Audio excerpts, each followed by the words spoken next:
Hello అండి. Hi! అందరు ఎలా ఉన్నారు? నేనైతే చాలా బాగున్నాను. Welcome to our channel Lakshmi vlog.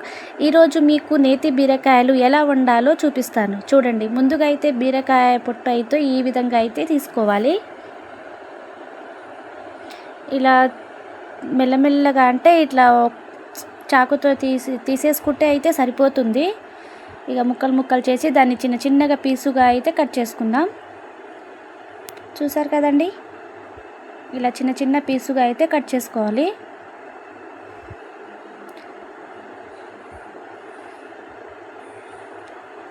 చూసారు కదా, బీరకాయ అయితే కట్ చేసేసుకున్నాం. ముందుగా అయితే స్టవ్ పెట్టేశాను.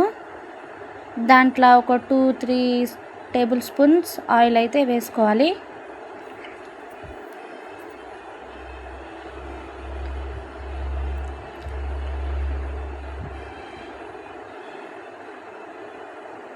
దాంట్లోకి కొద్దిగా ఆవాలు అయితే వేసుకుందాం.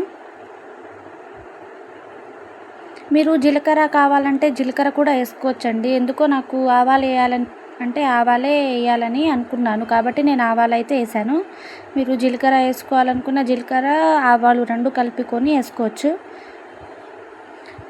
ఉల్లిపాయలు కూడా వేసుకుందాం. ఉల్లిపాయలు వేసేసాను. నేతి బీరకాయల్లో ఉల్లిపాయ వేస్తే చాలా అంటే చాలా టేస్టీగా ఉంటుందండి. చూసారు కదా, ఇలా అయితే కలుపుకోవాలి. జర దూరగా అయితే వేగాలన్నమాట.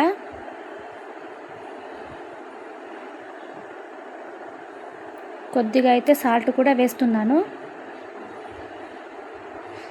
ఉప్పు వేస్తే ఏంటిదంటే ఉల్లిగడ్డ అనేది జర త్వరగా వేగుతుంది. అందుకే నేను ఫస్ట్గా అయితే కొద్దిగా అయితే ఉప్పు అయితే వేసుకుంటాను అన్నమాట. ఇలా కప్పేసుకున్నాను, ఇట్లా కలిపేసుకోవాలి. కొద్దిగా మనం దాంట్లోకి పసుపు కూడా వేసుకుందాం. చూసారు కదండి, పసుపు కూడా వేసుకోవాలి. కలుపుకుందాం. నేతి బీరకాయలంటే చాలామందికి తెలియదండి. అందుకే నేను ఎందుకో ఈ వీడియో చేయాలనిపించేందుకే చేస్తున్నాను. ముందుగా అయితే పెసరపప్పు నానబెట్టుకోవాలి. నానబెట్టుకున్న పెసరపప్పు ఇప్పుడు ఉల్లిపాయల్లో వేసుకోవాలి. పెసరపప్పు, ఉల్లిగడ్డ ఇప్పుడైతే మొత్తానికైతే కలుపుకుందాం. పెసరపప్పు ఒక 20 మినిట్స్ దాకా అయితే నానబెట్టుకోవాలండి. చూసారు కదా, ఇలా కలుపుకోవాలి.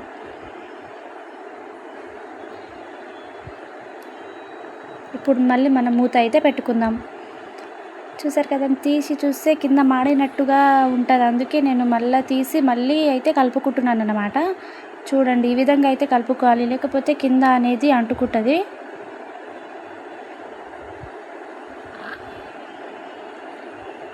ఇప్పుడు దీంట్లోకి మనము బీరకాయలు అయితే యాడ్ చేసుకుందాం. చూసారు కదా, ఇప్పుడు నేతి బీరకాయలు కట్ చేసుకున్న బీరకాయలు ఉన్నాయి కదా, ఇప్పుడు ఉల్లిగడ్డ పెసరపప్పు మనం ముందు వేయించుకున్నాం కదా, దాంట్లోకి ఇప్పుడు మనం బీరకాయ కూడా యాడ్ చేసుకోవాలి. బీరకాయ మొత్తం అయితే వేసేసాను. మొత్తం ఇప్పుడు దాన్ని అయితే మనం మళ్ళీ కలుపుకోవాలి.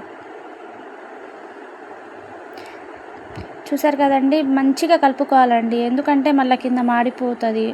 కొంచెం లో ఫ్లేమ్లో పెట్టుకున్నా బాగుంటుంది. మరి హై ఫ్లేమ్లో పెట్టుకుంటే కింద అంటుకుంటుంది. కాబట్టి మనం లో ఫ్లేమ్లోనే పెట్టుకోవాలి.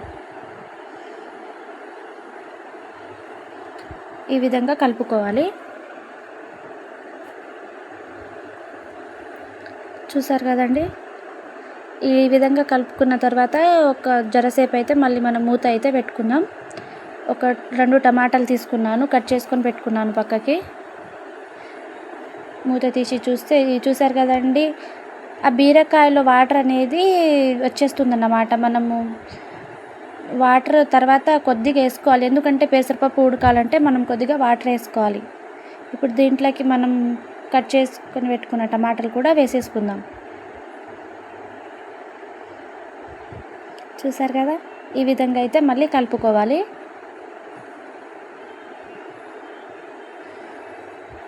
నేను ఎందుకు కలుపుతున్నానంటే కింద అంటుకుంటుంది కదా అన్నట్టు కలుపుతున్నానండి. ఒక్కసారి మీరు కూడా ట్రై చేసి చూడండి, చాలా అంటే చాలా రుచిగా ఉంటుంది. చూసారు కదా, ఇప్పుడు మూత తీసి చూస్తే ఆ వాటర్ అనేది బీరకాయ టమాటా వాటర్ మొత్తం బయట వచ్చేసింది కదా. మళ్ళీ మనం కలుపుకుందాం.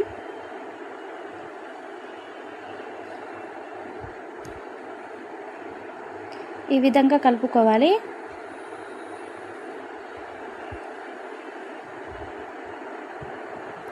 చూసారు కదండి.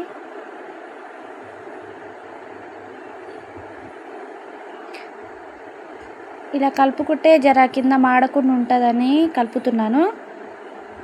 మళ్ళీ మూత అయితే పెట్టేసుకుందాం. మళ్ళీ మూత పెట్టేసిన మళ్ళీ చూసాం కదా, ఇగో ఎంత బాగా చిక్కగా అయిపోయింది కదా. దీంట్లోకి మనం కొద్దిగా అయితే చూసారు కదండి, ఇలా కలుపుకున్న తర్వాత మనమైతే కొద్దిగా వాటర్ అయితే పోసుకుందాం.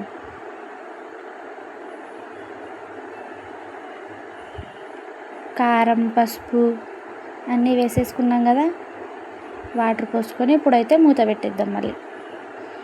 చూసారు కదా, మనకు వాటర్ ఎక్కువ పోసుకోకపోయినా ఏం కాదండి కొద్దిగా, ఎందుకంటే పెసరపప్పు నానాయి. ఇప్పుడు పైనుంచి కొద్దిగా అయితే ధనియాల పౌడర్ వేసుకోవాలి.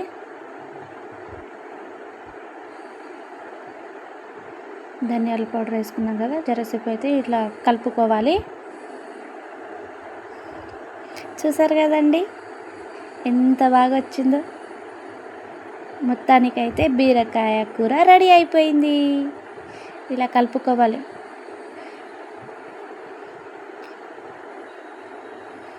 మూత పెట్టేసాను. చూసారు కదండి, బీరకాయ కూర రెడీ అయిపోయింది. నా వీడియో కానీ మీకు నచ్చితే ఒక లైక్ చేయడం మాత్రం మర్చిపోవద్దు. Please subscribe.